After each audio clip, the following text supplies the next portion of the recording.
Assalamualaikum warahmatullahi wabarakatuh. Sobat, gimana kabarnya hari ini? Semoga kita semua selalu diberikan kesehatan, keberkahan, dan rezeki yang melimpah. Sebelum kisahnya dimulai, silahkan sobat absen di kolom komentar untuk saling mengenal satu sama lain. Dan mari kita mulai kisahnya. Langit kota Surabaya siang itu tampak cerah dengan awan putih yang berarak pelan. Di Bandar Udara Internasional Juanda, hiruk-pikuk calon penumpang memenuhi terminal keberangkatan. Di antara mereka, seorang nenek tua melangkah perlahan dengan membawa tas kain lusuh di tangannya. Namanya Bu Lasmi, seorang wanita berusia 75 tahun yang hendak pergi ke Jakarta untuk menghadiri pernikahan cucunya. Bu Lasmi mengenakan kebaya sederhana berwarna coklat dengan kain batik yang telah memudar warnanya. Sepasang sandal jepit yang sudah agak usang menapa hati-hati di lantai marmer bandara. Matanya menatap ke arah sekeliling dengan raut penuh kebingungan. Ini adalah pertama kalinya dalam hidupnya ia naik pesawat. Dan segalanya tampak begitu asing baginya. Dia berhenti sejenak, menarik napas, lalu merogoh kantong bajunya untuk mengambil tiket yang telah dicetak oleh anaknya beberapa hari lalu. Namun, baru saja hendak membaca kembali tulisan di tiket itu, seorang pria yang berjalan terburu-buru menabraknya dari samping. Awas dong, Bu, jangan berdiri di tengah jalan, seru pria itu dengan nada kesal sebelum berlalu tanpa menoleh. Bu Lasmi hanya tersenyum tipis, meski hatinya sedikit tercekat. Ia kembali melanjutkan langkahnya menuju gerbang keberangkatan. Di pintu boarding, seorang pramugari berparas cantik berdiri tegak dengan senyum profesionalnya. Livia, seorang pramugari yang bertugas di kelas ekonomi, memperhatikan penumpang yang masuk satu persatu dengan tatapan selektif. Ketika matanya menangkap sosok Bu Lasmi yang melangkah ragu-ragu, alisnya terangkat sedikit. "Tiketnya, Bu?" tanyanya dengan nada dingin. Dengan tangan gemetar, Bu Lasmi menyerahkan tiketnya. Livia melihat tiket itu sekilas, lalu menghela napas pelan. "Kelas ekonomi, nomor kursi 24B. Langsung ke belakang." "Ya, Bu, jangan menghambat antrean."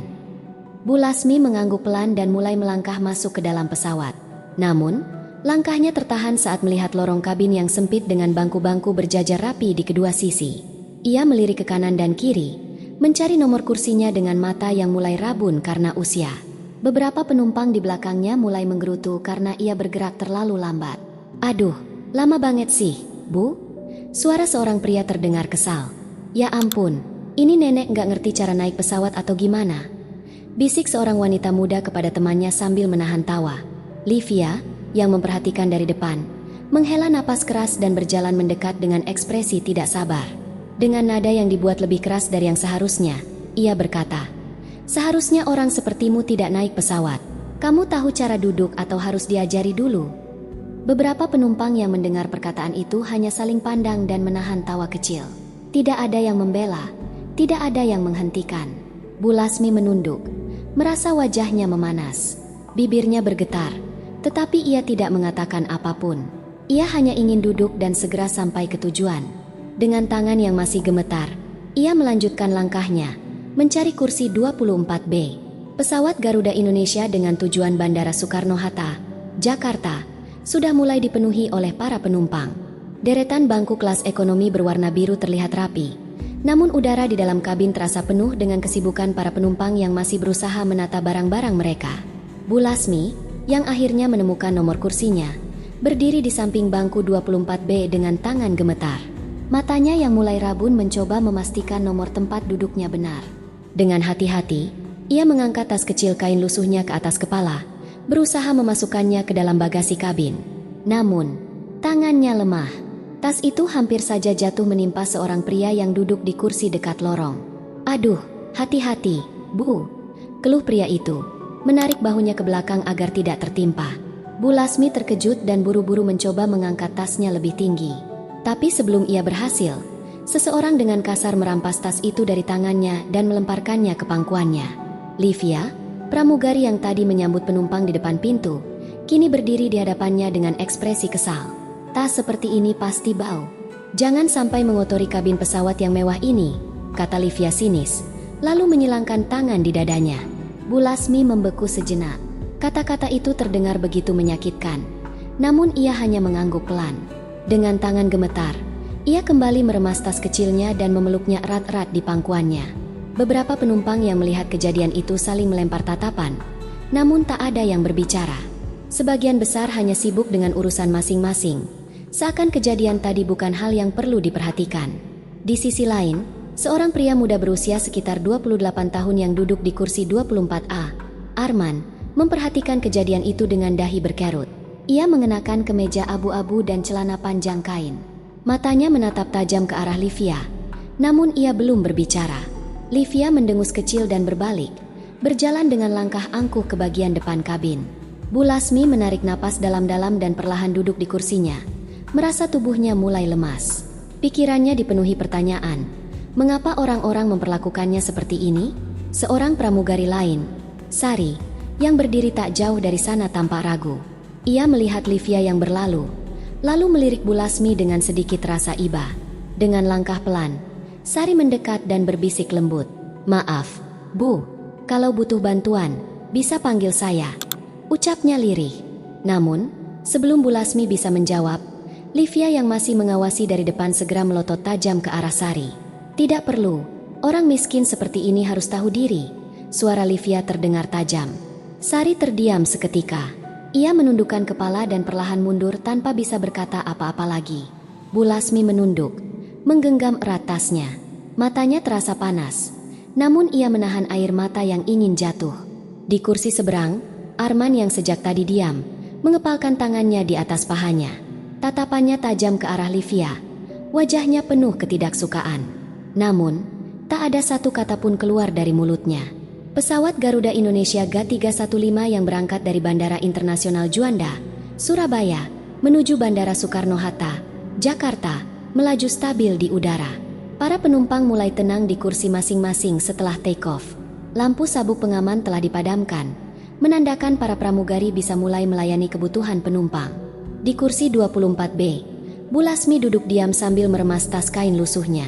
Tatapan kosongnya tertuju ke jendela, meskipun yang terlihat hanyalah awan putih yang melayang di luar sana. Kejadian sebelumnya masih membekas dalam pikirannya. Cara Livia, pramugari angkuh itu, melempar tasnya ke pangkuannya dan tatapan meremehkan dari beberapa penumpang. Di kursi sebelahnya, Arman, pria muda yang mengenakan kemeja abu-abu, hanya memperhatikan diam-diam. Kedua tangannya bertaut di atas pangkuannya, dan ia bisa merasakan ketidaknyamanan yang dirasakan oleh nenek tua di sampingnya.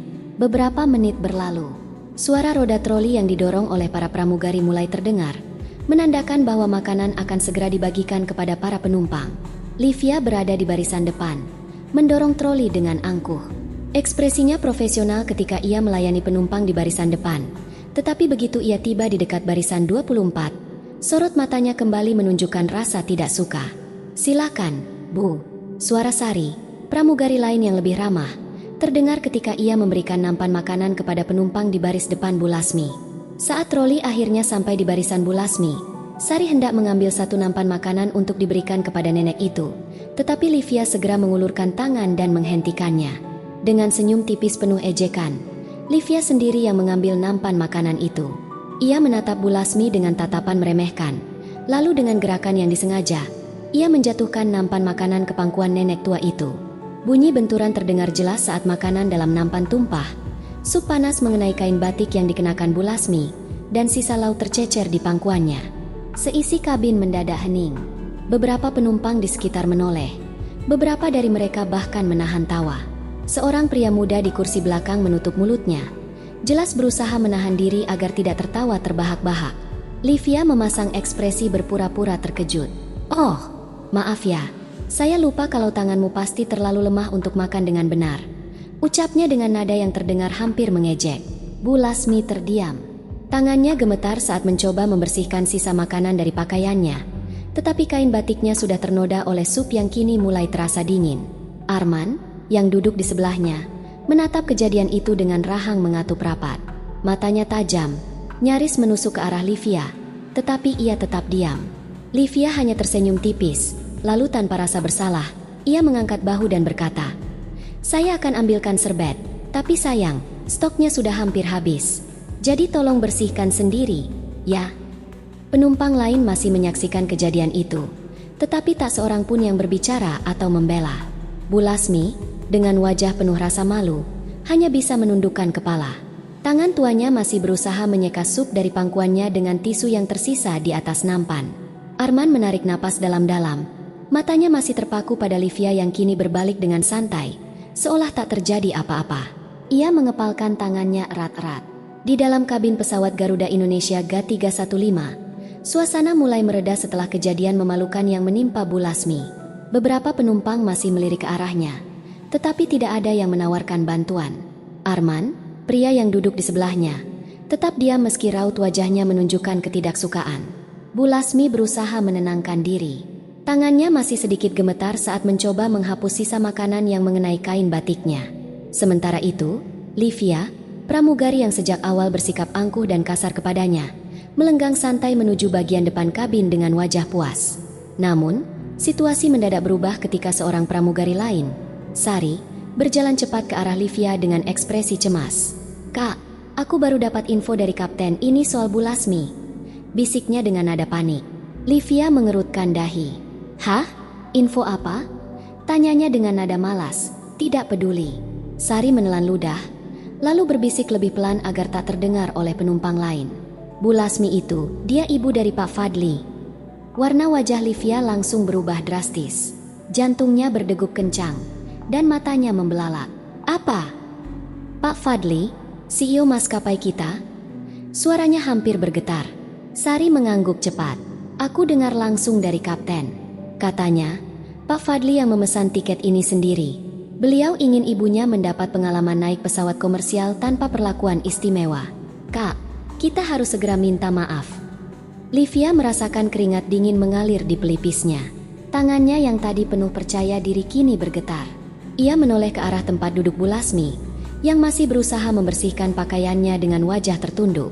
Di saat yang bersamaan, Arman, yang sejak tadi diam, mengangkat kepalanya dan menatap Livia dengan tajam. Matanya penuh dengan ketidaksukaan. "Kau baru saja menggali kuburmu sendiri," gumamnya pelan, namun cukup jelas untuk didengar oleh Livia. Livia mencengkeram roknya dengan kuat. Tubuhnya kaku di tempat. Di luar jendela, pesawat mulai menurunkan ketinggiannya, menandakan bahwa mereka semakin dekat dengan Bandara Soekarno-Hatta, Jakarta. Pesawat Garuda Indonesia G315 akhirnya mendarat di Bandara Soekarno-Hatta, Jakarta. Suara roda pesawat yang bersentuhan dengan landasan pacu menggema di dalam kabin. Para penumpang mulai bersiap-siap. Beberapa membuka sabuk pengaman, sementara yang lain meraih barang-barang mereka di bagasi kabin. Di kursi 24B, Bu Lasmi tetap duduk diam, memeluk tas kainnya erat-erat. Pakaiannya masih bernoda sup dari kejadian sebelumnya, tetapi ekspresinya tetap tenang. Sementara itu, di seberang lorong, Arman tetap menatap lurus ke depan dengan rahang mengatuk. Pikirannya masih dipenuhi kejadian di dalam pesawat. Tak jauh dari sana, Livia berdiri di dekat pintu kabin. Kedua tangannya menggenggam erat seragam pramugarinya. Wajahnya pucat, keringat dingin mengalir di pelipisnya. Ia tahu bahwa begitu pintu pesawat terbuka, ia harus menghadapi konsekuensi dari sikapnya terhadap Bu Lasmi. Seorang pria berseragam resmi menunggu di pintu keluar pesawat. Pak Fadli, CEO Garuda Indonesia, berdiri dengan ekspresi dingin. Matanya menyapu kabin dengan tajam, mencari sosok ibunya. Begitu pandangannya bertemu dengan Bu Lasmi, ekspresinya melembut. Ia melangkah cepat ke arahnya dan menunduk penuh hormat. "Ibu, maafkan aku. Aku seharusnya tidak membiarkan ini terjadi," ucapnya dengan suara rendah, tetapi penuh emosi. Para penumpang mulai menyadari siapa Bu Lasmi sebenarnya. Beberapa yang sebelumnya mengabaikannya kini memasang ekspresi kaget. Beberapa bahkan menundukkan kepala, malu dengan sikap mereka sebelumnya. Livia menelan ludah, tubuhnya gemetar. Ia tahu saat ini adalah akhir dari semuanya.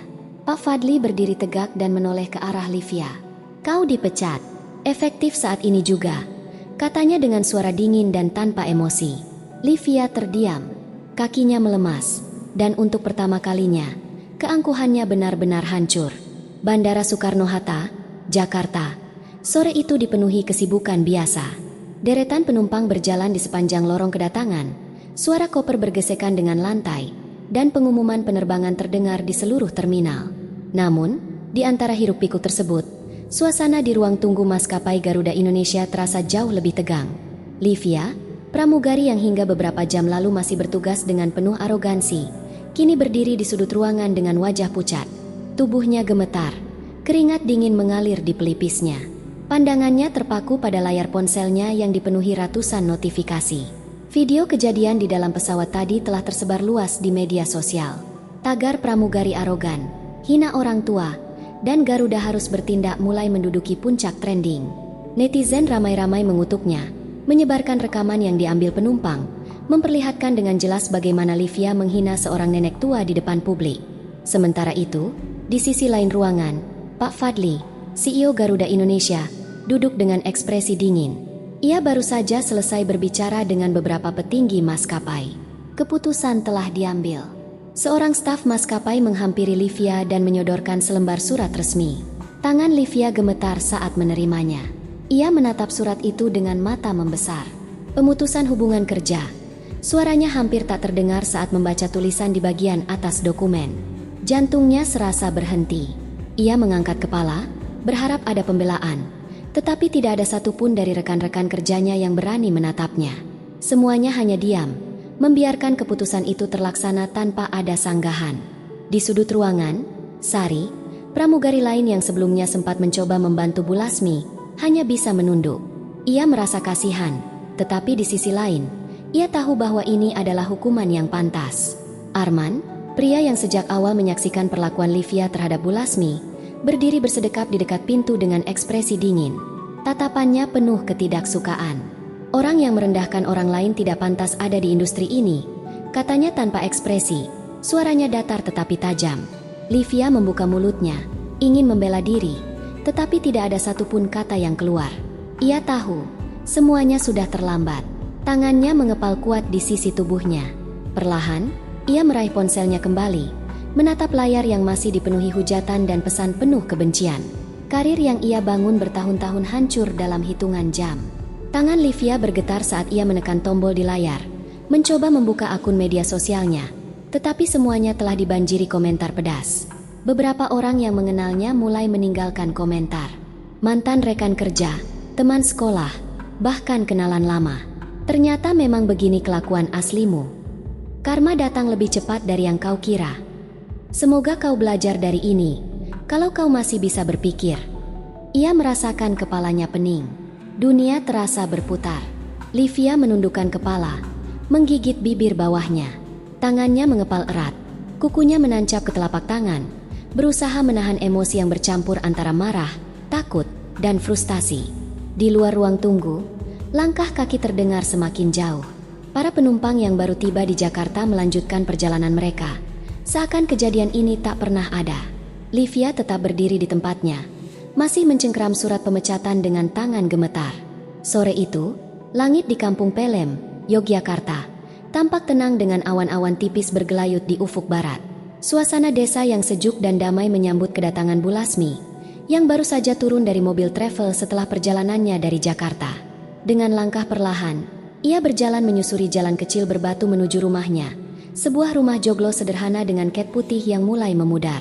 Di beranda rumah, Mbak Sri, tetangganya yang sudah lama mengenal Bu Lasmi, langsung menyambut dengan wajah penuh kekhawatiran. Astaga, Bu Lasmi, kok bajunya kotor begitu? Kenapa, Bu? Tanya Mbak Sri dengan nada khawatir, melihat noda kecoklatan di kebaya yang masih dikenakan Bu Lasmi. Bu Lasmi tersenyum tipis, matanya berbinar lembut. Ia mengangkat tangannya pelan, menepuk bahu Mbak Sri dengan ringan.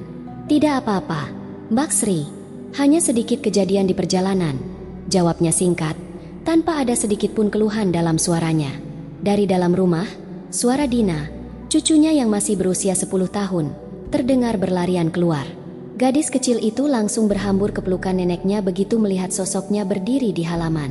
"Nenek, aku kangen," teriak Dina sambil memeluk erat tubuh renta Bu Lasmi. Bu Lasmi mengelus kepala cucunya dengan lembut. Senyum kecil menghiasi wajahnya. Meski tubuhnya lelah setelah perjalanan panjang dan pengalaman yang tak menyenangkan di pesawat, hangatnya pelukan Dina membuatnya melupakan semua itu sejenak. Di dalam rumah, Wahyudi, anak sulung Bu Lasmi, duduk di ruang tamu dengan tatapan serius. Ia sudah mendengar sedikit tentang insiden di pesawat dari salah seorang koleganya di Jakarta. "Ibu nggak cerita apa-apa di telepon kemarin, tapi aku dengar dari teman di Jakarta kalau ada kejadian yang melibatkan ibu di pesawat," kata Wahyudi perlahan setelah Bu Lasmi duduk di kursi kayu panjang di ruang tamu. Bu Lasmi menarik napas panjang, menatap wajah anaknya yang penuh kekhawatiran. "Sudahlah, Nak, semua sudah berlalu," jawabnya lirih. Wahyudi menatap ibunya, melihat sorot mata yang tetap penuh ketenangan. Ia tahu betul bahwa ibunya adalah perempuan yang kuat, tetapi tetap saja sulit baginya untuk menerima kenyataan bahwa seseorang telah memperlakukan ibunya dengan buruk. Dari dapur, Bu Sumarni, istri Wahyudi, muncul membawa secangkir teh hangat dan sepiring pisang goreng. Ia meletakkan hidangan itu di meja di hadapan Bu Lasmi, lalu duduk di sebelah suaminya. "Bu, kalau ada apa-apa, ceritakan saja ke kami," ucapnya pelan. Bu Lasmi tersenyum, mengangkat cangkir teh dengan kedua tangannya yang mulai berkerut karena usia. "Ibu baik-baik saja, Marni. Yang penting ibu sudah sampai rumah dan bisa melihat kalian semua sehat," katanya sebelum menyesap teh yang masih mengepulkan asap tipis. Di luar rumah, suara burung berkicau pelan, menyatu dengan semilir angin yang mengusap dedaunan jati di halaman. Bandara Soekarno-Hatta, Jakarta, masih dipenuhi dengan lalu lalang penumpang. Namun di sudut ruangan lounge eksekutif Garuda Indonesia, suasana terasa jauh lebih tegang. Sejak pagi, berbagai media mulai menyorot insiden yang melibatkan seorang pramugari dan seorang nenek tua dalam penerbangan dari Surabaya ke Jakarta. Di layar televisi yang terpasang di dinding ruang tunggu, siaran berita menampilkan video yang sudah viral di berbagai platform media sosial. Tayangan itu memperlihatkan bagaimana Livia, pramugari Garuda Indonesia, memperlakukan seorang penumpang tua dengan kasar dan merendahkan. Video yang beredar ini menunjukkan perlakuan tidak manusiawi terhadap seorang nenek dalam penerbangan GA315. Netizen ramai mengecam tindakan pramugari yang dinilai arogan dan tidak menghargai penumpang lanjut usia. Seorang pegawai maskapai, Rudi, mematikan televisi dengan ekspresi tegang. Ia lalu menoleh ke arah Pak Fadli, CEO Garuda Indonesia, yang duduk di kursinya dengan wajah tak terbaca. "Pak, kita harus segera mengambil langkah sebelum masalah ini semakin membesar," kata Rudi dengan nada hati-hati. Pak Fadli menghela napas panjang. Sudah beberapa kali ponselnya bergetar dengan panggilan dari berbagai media dan pemegang saham. Ia tahu, masalah ini lebih besar dari sekadar pemecatan seorang pramugari. Sementara itu, di luar terminal kedatangan, Livia duduk di bangku panjang dekat pintu keluar dengan wajah pias. Ponselnya terus berbunyi, tetapi ia tidak berani mengangkat satupun panggilan. Akun media sosialnya sudah dipenuhi ribuan komentar negatif, mengutuk perlakuannya terhadap Bu Lasmi. Di berbagai platform, tagar pramugari arogan, hina orang tua, dan Garuda skandal terus menjadi trending. Bahkan, beberapa media berita nasional sudah mulai menurunkan artikel tentang latar belakang Livia. Di sisi lain, seorang jurnalis dari Metro News, Dian Purnama, sedang melakukan siaran langsung di luar bandara. Dengan mikrofon di tangannya, ia melaporkan perkembangan terbaru. "Kami saat ini berada di Bandara Soekarno-Hatta, di mana insiden yang viral melibatkan seorang pramugari dan penumpang lanjut usia menjadi perbincangan hangat di seluruh negeri. Beberapa saksi mata mengaku melihat langsung bagaimana sang nenek diperlakukan secara tidak pantas." Seorang pria berbaju batik, Hendra, salah satu penumpang di pesawat yang merekam kejadian itu, diwawancarai oleh wartawan. "Saya duduk beberapa baris di belakang dan melihat semuanya. Saya benar-benar kaget dengan cara pramugari itu berbicara. Seolah-olah nenek itu tidak pantas ada di dalam pesawat. Saya tidak tahan, jadi saya rekam," ucapnya. Di media sosial, berbagai pengakuan mulai bermunculan. Beberapa mantan rekan kerja Livia memberikan kesaksian bahwa sikapnya memang sering meremehkan penumpang yang dianggapnya tidak sesuai dengan standar pribadinya. "Saya pernah bekerja satu shift dengannya. Dia sering pilih-pilih melayani penumpang, terutama yang menurutnya tidak berkelas." Anonim, mantan rekan kerja. Ini bukan pertama kalinya dia bersikap kasar, tapi kali ini dia salah sasaran. Seorang mantan senior di maskapai. Sementara itu, di ruang rapat internal Garuda Indonesia, beberapa petinggi perusahaan berkumpul untuk membahas dampak dari skandal ini. "Kita harus segera mengeluarkan pernyataan resmi dan meminta maaf kepada publik," kata salah seorang petinggi dengan nada mendesak. Pak Fadli tetap diam selama beberapa saat. Lalu, dengan ekspresi tegas, ia mengangguk. "Segera siapkan konferensi pers," katanya akhirnya. Di luar, badai media terus berlanjut. Langit mendung menggantung di atas Jakarta, memberikan kesan kelam pada suasana kota yang selalu sibuk. Di sebuah kafe kecil di daerah Cikini, seorang wanita duduk sendirian di sudut ruangan. Wajahnya tertunduk di balik secangkir kopi yang mulai mendingin. "Livia, Mantan pramugari yang beberapa minggu lalu menjadi viral di seluruh negeri, kini hanya bayangan dari dirinya yang dulu. Ponselnya tergeletak di atas meja. Layarnya masih dipenuhi dengan ratusan notifikasi. Komentar kebencian masih terus berdatangan. Akun media sosialnya telah dinonaktifkan, tetapi berita tentangnya masih beredar luas di internet. Ia mencoba menghindari tatapan orang-orang di sekitarnya, takut jika ada yang mengenalinya. Hari itu, Livia datang ke sebuah wawancara kerja di sebuah hotel bintang 3 sebagai resepsionis. Namun, hasilnya tetap sama seperti sebelumnya, penolakan. "Kami mohon maaf, Mbak Livia, kami tidak bisa menerima Anda bekerja di sini." Kalimat itu terus terngiang di kepalanya. Ia sudah mencoba melamar ke berbagai tempat, dari maskapai penerbangan lain, restoran, hingga hotel, tetapi semuanya menolak begitu mendengar namanya. Skandal itu telah merusak reputasinya hingga ke akar. Dengan langkah berat, ia berjalan keluar dari kafe, menatap langit Jakarta yang tampak suram. Hujan gerimis mulai turun, membasahi trotoar tempatnya berdiri. Setelah beberapa hari mencoba mencari pekerjaan di Jakarta dan gagal, Livia memutuskan kembali ke kampung halamannya di Bandung. Rumah orang tuanya berada di daerah Cimahi, tidak terlalu besar, tetapi cukup untuk berlindung sementara waktu. Ketika tiba di rumah, ibunya, Bu Rina, menatapnya dengan ekspresi sendu. Ayahnya, Pak Burhan, hanya diam, tetapi sorot matanya menunjukkan kekecewaan yang dalam. "Apa yang sebenarnya terjadi, Liv?" tanya ibunya pelan saat mereka duduk di ruang tamu. Livia tidak langsung menjawab. Ia hanya menundukkan kepala, menatap jari-jarinya yang saling menggenggam erat. "Aku kehilangan semuanya, Bu." Suaranya serak, hampir tidak terdengar. Ibunya menghela napas panjang, lalu mengusap pundaknya dengan lembut. "Kamu bukan kehilangan semuanya, tapi kamu kehilangan rasa hormat orang lain. Itu yang harus kamu perbaiki," ujar Bu Rina dengan suara penuh makna. Livia menutup matanya. Kata-kata ibunya menghantamnya lebih keras daripada komentar kebencian di media sosial. Beberapa minggu berlalu, dan setelah gagal mendapatkan pekerjaan di Jakarta, Livia akhirnya menerima pekerjaan sebagai pelayan di sebuah restoran sederhana di Dago Atas, Bandung. Tidak ada seragam elegan, tidak ada maskapai prestisius, hanya celemek sederhana dan jam kerja yang panjang. Di restoran itu, ia melayani berbagai macam pelanggan, termasuk orang-orang yang dulunya mungkin tidak akan pernah ia layani dengan ramah. Suatu sore, seorang wanita tua datang ke restoran tempatnya bekerja. Rambutnya digelung rapi, pakaiannya sederhana tetapi bersih.